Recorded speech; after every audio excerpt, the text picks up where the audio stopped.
Here's the story of Amber Becker's near-death experience. She says she spoke with the angel Michael, who allowed her to experience a sense of unity with the source of creation. She learned several lessons, uncovered many truths, and then returned to share her story in detail. My name is Amber Becker, and I am from California. As a child, I was a bit different. I was very quiet, contemplative, and lived in my own world, thinking, imagining, and drawing a lot. I realized I had a talent that needed nurturing, so I enrolled in art school. At the age of 25, I got married. I embraced motherhood, having my first child at 28 and my second at 30. However, I felt like I had lost my sense of identity. While I loved being a mother and found fulfillment in many aspects of my life, I knew something was missing. I began asking existential questions, wondering if there was more to life. These questions led me to realize I was unhappy in my marriage, so I decided to get a divorce. It was an extremely challenging time because I had young children. One of my sons was struggling in school with a learning disability and needed a tutor, which I couldn't afford. My ex-husband was unable to provide financial support. The feeling of helplessness and inability to meet my children's needs was overwhelming. I felt like a failure, especially being in midlife when I thought I should have had everything figured out. I was trapped in a cycle of present problems and unresolved past struggles. Some might call it the dark night of the soul, but for me, it was a real crisis. I was also dealing with significant health problems. I developed an autoimmune disorder later diagnosed as POTS syndrome, which caused issues with regulating my blood pressure. Standing up made me feel like I might pass out. It felt like my body was experiencing a complete breakdown. Additionally, I had suffered from asthma since childhood, which caused inflammation in my throat and chest and made breathing difficult. Despite frequent hospital visits, consultations with specialists, high doses of steroids, and having a personal breathing machine at home, nothing seemed to improve my condition. My asthma attacks worsened daily, leaving me bedridden and utterly helpless. One night I couldn't sleep because I was unable to breathe. It was midnight and my condition had deteriorated severely. I knew I was going to die and that nothing could help me. Not even a trip to the hospital. In that desperate moment, I thought of my grandmother. She had been a kind-hearted woman who took care of me since I was a child. Even after her death, I always felt her spirit around me. In my despair, unsure of what else to do, I called out to her, saying, "Grandma, if you're here, please help me. I don't want to die." Suddenly, she appeared as a white, misty figure in the room and approached me. I felt as though she placed her hand on my forehead. Instantly, I began to calm down, feeling immense peace and comfort. My entire body relaxed as if sinking into the bed. I felt a release in my chest, allowing me to breathe slightly. On my left side, I sensed a warm, loving energy. I had the impression that it was the Virgin Mary, accompanied by my grandfather as well.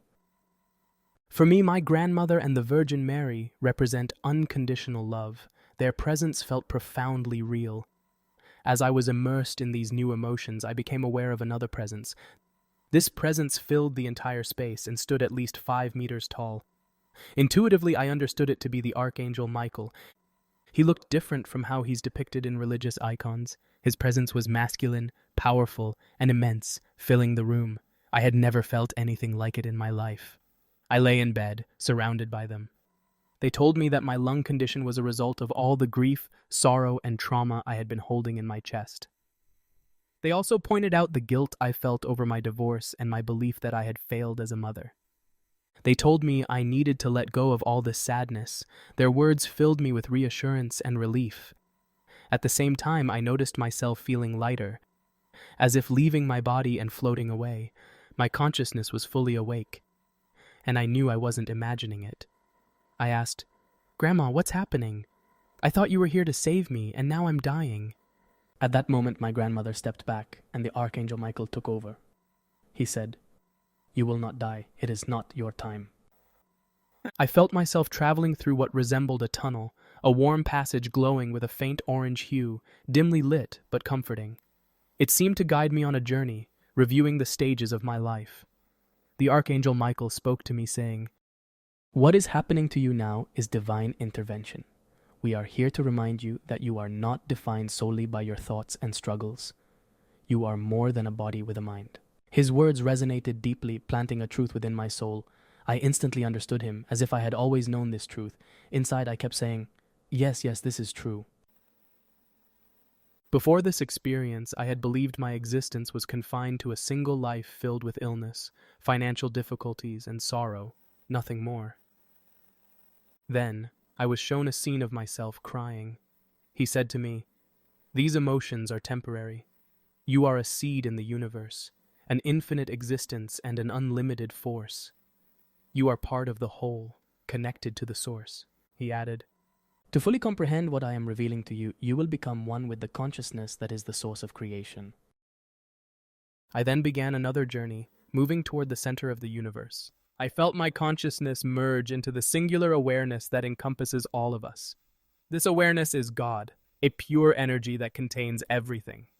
I experienced the oneness of existence and a profound unity with the Creator. It was a sensation of euphoria, immortality, and complete dissolution of self. There were no longer individual thoughts or a sense of I. Instead, I existed in a state of eternal bliss. I was no longer confined to a physical body. I had become limitless energy. I came to understand that no matter what difficulties we go through, our true essence, the source we come from, is this vast awareness. Before this experience, I always felt like a victim of life and others, confined by narrow emotions. But I realized that in truth, I was creating my reality through these limitations. What I learned is that we create our reality. We have free will, immense strength, and limitless potential. Because of this strength, we are also capable of creating the constricted reality we live in. If you believe you are limited and merely a victim, you will remain trapped within those emotions and thoughts, continually creating that same reality.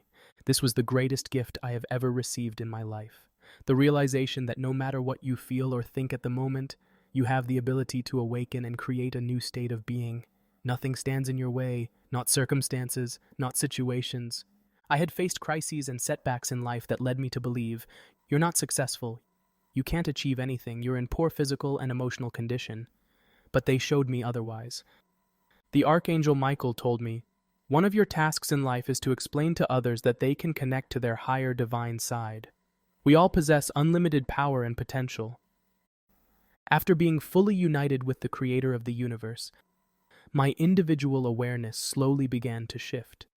I was gently moving away from this unified consciousness. I was still with Archangel Michael, still outside my body, traveling through realms or levels of awareness. Eventually, I started moving through what felt like a void. They told me, "You will return to your body now." They explained that our consciousness is stored within the chakra system, the energy centers within our bodies. All of this information was new to me and felt like an invaluable gift. When I was returned to my body, every element of my experience and the knowledge I had gained was integrated into my soul. It was as if the divine higher self became fully activated within my physical body. This brought about a profound transformation in my mind, body, and spirit permanently. I released the feelings of guilt and conflict I had been trapped in and came to understand my true identity as a divine being. As I fully re-entered my body, the guides and Archangel Michael spoke to me in one voice, saying, "Reflect calmly on all you have learned now. You are not alone." I felt a gentle swirl of air, like a cool breeze beside me, and then they disappeared, leaving me back in my body. I remember looking around, crying, and knowing that my life had changed forever. I understood the importance of detaching from temporary emotions to renew my energy. This realization not only helped me heal from asthma, but also allowed me to move forward in rebuilding my future. After the near-death experience, my circumstances didn't become perfect, but I had transformed internally. I felt liberated. I no longer believed I was bound by my circumstances and realized I had the power to change and grow. I became aware of opportunities I had previously denied myself, and I resolved to open a new chapter in my life. My life shifted completely, 180 degrees. I became consumed with learning, reading, watching, and exploring everything related to spirituality. I was thirsty for knowledge. I wasn't content with just what I had experienced. I wanted to learn more and more. I began studying energy healing techniques, and now I teach others how to reach a state of expanded consciousness and realize who they truly are on a spiritual level, as divine beings. I believe it is truly important to understand the difference between living in physical bodies and recognizing that there is another realm we can connect with. This is something we are not taught in schools, which often leads to an empty, fragile life lacking faith. This is why I feel compelled to share my message. It has profoundly changed many of my previous beliefs. We possess limitless potential, yet the obstacles that restrict us are often those we create and accept ourselves. We often build the walls of the prison we live in with our own hands. It is essential to take responsibility for changing what we perceive as our final destiny. Of course, there is the dimension of angels and spirits who are willing and constantly working to assist us, especially in times of need. However, human life is not about waiting, it is about making decisions. Failure doesn't matter. What matters is learning and growing through our experiences and free will. No one else can do this for us. We must learn and try on our own. With free and unlimited consciousness, we can continuously create new realities. No matter what stage of life you are in, what circumstances you face, or what emotional or existential state you feel, you must look beyond. Ask yourself, why am I in this situation? What is the wisdom or lesson here? What are the next steps I should take? The questions you ask yourself are key to realizing that, regardless of your current state, opportunities and possibilities are always available, to you and to everyone. You have the power to heal yourself, to overcome challenges, and to rise again. This is the path to awakening and discovering your true essence. It may take many stages to shed your inner struggles and feelings of loneliness or insecurity before you truly remember who you are. But each time you awaken and say, I understand, you have learned something new and drawn closer to your essence, an essence that radiates love, because that is what you truly are. If you benefited from this episode, please don't forget to like and share your support. Thank you for watching, and until next time.